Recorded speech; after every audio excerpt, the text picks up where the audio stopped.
now we are about at a point where we have to do a couple of things so that we can achieve our limited position on this particular build. The first of which is to just assure that the gun is safe. You can see I've got some blue tape. I'll explain on here why in just a minute. But I've dropped the magazine well is empty. Just depress that button. I'm going to open the action and just double check that it is indeed clear. Point the gun in a safe direction and pull the trigger. I'm going to take the gun down now, and we're going to talk about the first thing that we're going to do.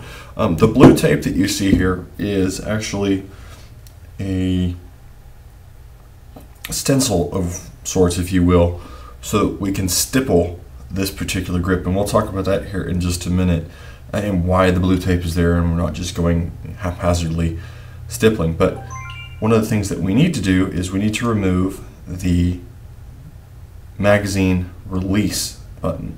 We're going to talk about that first before we get into the stippling, because it's just necessary to remove that so we don't damage it during the stippling.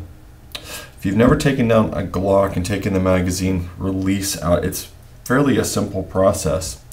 If we can look inside, I don't know if the camera is going to get this. Let me see if I can adjust the light source just a little bit. If we can look inside the inside the Glock here, you'll see that just on this side you have a bit of, let me see if I can get that angle properly, and there we go. Doing this on camera is a little difficult sometimes, so that the camera gets it and the light gets in there. Let me see if I can just do that a little bit. And that sucks. It's a little difficult to get it on film. But inside of there is a relief that contains the magazine release housing spring. And it's basically just a pin, and we'll draw it out here so that everybody gets an opportunity to understand what that is. Let me grab a pen real quick.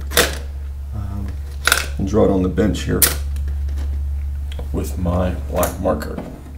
So if we're looking down at this particular item, move these things out of the way. So if we're looking down at this particular item, what you end up seeing from the top is an opening that looks something like this. And across here is the magazine release, and it has a catch in there, and coming up right through here is the spring, and it's a straight spring, and it hooks in. You have to cant it over and hook it into this, and then it slides behind, so that when you depress the magazine release, it actually presses over, the spring moves, drops the magazine, and then the spring brings it back. So what we're going to have to do is we're going to have to move this spring over and out of this slot and pull it just a little bit out of the way to slide the magazine release button out of the way. To accomplish that, there's a couple of different ways in which you can do that.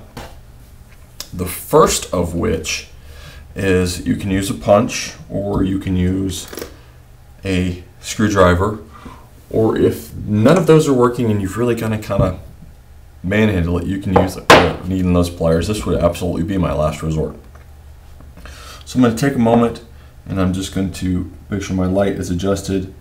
I'm going to take this wonderful little screwdriver that I got with the Dawson Precision base plate that we installed, so it slips right in there, pops the insert out, and I'm going to attempt to slide the spring over and out, and it pops right out. And so now it's free. So I'm going to take and push it from this side, push it straight through, and pull it out. We're going to set that aside. Now that it's out, we can talk a little bit about this. What we're going to be doing on this is we're going to be stippling this. And what I mean by stippling is you have a couple of different options when you are stippling. I've seen a few different tools used to achieve several different results. The first of which is actually just the plain tip of a soldering iron, which is the main tool that you're going to use. I've seen the tip used to create little tiny indentations. I've seen the back end of that used, as in this case right here. Turn it around, slide it in like that to create large indentations like I've evidenced here. Hopefully you can see that. Let me get that. Create large indentations here so you can get a little bit better grip. And then something that I kind of came up with on my own, looking at the way that the stippling looks when you do it with the tiny point, and thinking, well, that's going to be a lot of work and a lot of time spent. Why can't I make a product that is going to do that a bit better? And what I've done, pardon my reach there, is I've taken a nail, get a little shined up there, and I took my Dremel tool, and I don't know if you can maybe see this, took my Dremel tool and I cut cross notches in it.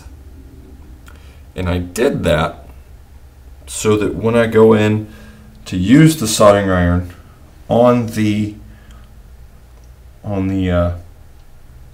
polymer frame, it actually leaves me with something a bit like this, or a little bit more aggressive like that, which is very much like the feeling of sandpaper, which you can get sticky grips and put them on there if you don't want to chance it with this. The problem with those is that after a little bit of heat, a little bit of wear, a little bit of friction, they start to slide, which compromises your grip.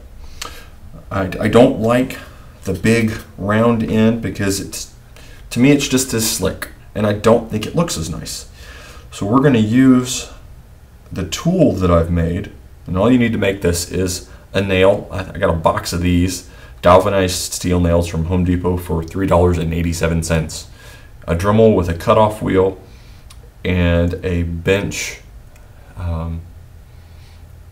vise, or I actually used some clamps that I had just to clamp this to the edge of my bench while I cross-sectioned it. I've also seen people use a screw. Don't really like that one very much, but use what you think is going to be best for you and give you the result that you think you might want. So it takes about 10 minutes for this to heat up, and I'm not going to plug it in right now. So I'm going to plug it in, let it heat up, work on it for a bit. Before I do, I want to talk about why the blue tape on both sides here and down the back. The blue tape is for two reasons. If you read the USPSA rules that state where grip stippling can occur, or where stickers that apply stick grip can occur, it really is basically in this area. They have a very direct diagram on their rule site, and I'll put a link up to that page. It's a PDF about, I think, about 30 pages long of rules that they have. And one of them is that you can't stipple past this point. So no stippling up here, guys. Sorry, I know I've seen guys that did it. No stippling along the bottom, no stippling along the front to be legal in USPSA competition. So we want to be able to abide by that. I don't want grip stippling up here, simply because the web of the hand, very sensitive area, and there is going to be recoil, even though we're trying to minimize it, and I don't want that digging into that portion of my hand and making it very uncomfortable. I do, however, want grip stippling in here. I want it around this area, and I want it down around here, but I don't want to get so close as to compromise the ability to detach and reattach the Dawson plate should I decide to change it.